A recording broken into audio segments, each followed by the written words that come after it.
With the rival executives' cooperation secured, the battle for justice within Cobalt Industries was about to enter a new phase.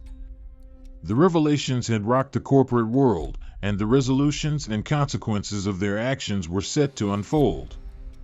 Rebecca and Sarah, together with the rival executive, began the arduous task of dismantling the corrupt practices that had plagued the company. Their alliance represented a unique blend of experience, expertise, and determination aimed at steering the company towards a path of transparency and ethical conduct. As they exposed the wrongdoing, the company's reputation hung in the balance. Stock prices fluctuated, investigations intensified, and the public watched with bated breath as the story unfolded. It was a turbulent time for Cobalt Industries, but the alliances and revelations had set the stage for transformation.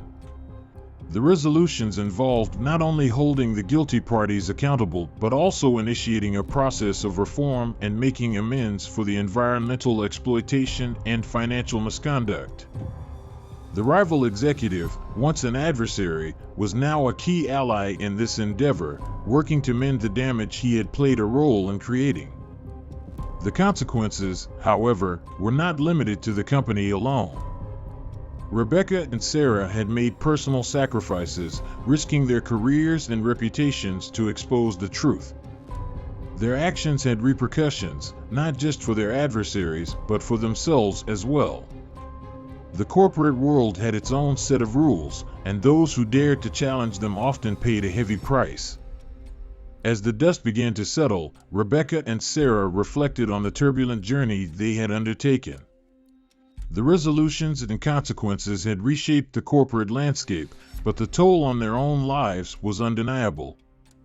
They had demonstrated the power of determination and alliance, but they also understood that the path to justice was not without sacrifices.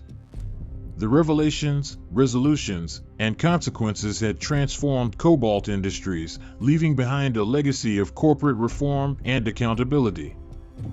But the story was far from over, and a final twist awaited those who had journeyed through the labyrinth of power and betrayal. As the company grappled with the fallout of the exposé, an unexpected development occurred. The public's response to the revelations had a profound impact, leading to a groundswell of support for ethical business practices and a call for corporate transparency. Investors, customers, and employees rallied behind the reform efforts within Cobalt Industries, ushering in a new era of corporate responsibility. The company, once marred by corruption and deceit, was now seen as a symbol of change and progress. Rebecca and Sarah, who had risked their careers and personal lives to expose the truth, found themselves celebrated as whistleblowers and champions of justice. Their alliance had ignited a spark of reform that extended beyond Cobalt Industries, influencing other corporations to reevaluate their own practices. The rival executive, who had once been their adversary, was instrumental in guiding the company toward transparency and accountability. His transformation from a corporate titan to a reform advocate had been a testament to the power of confronting one's own actions.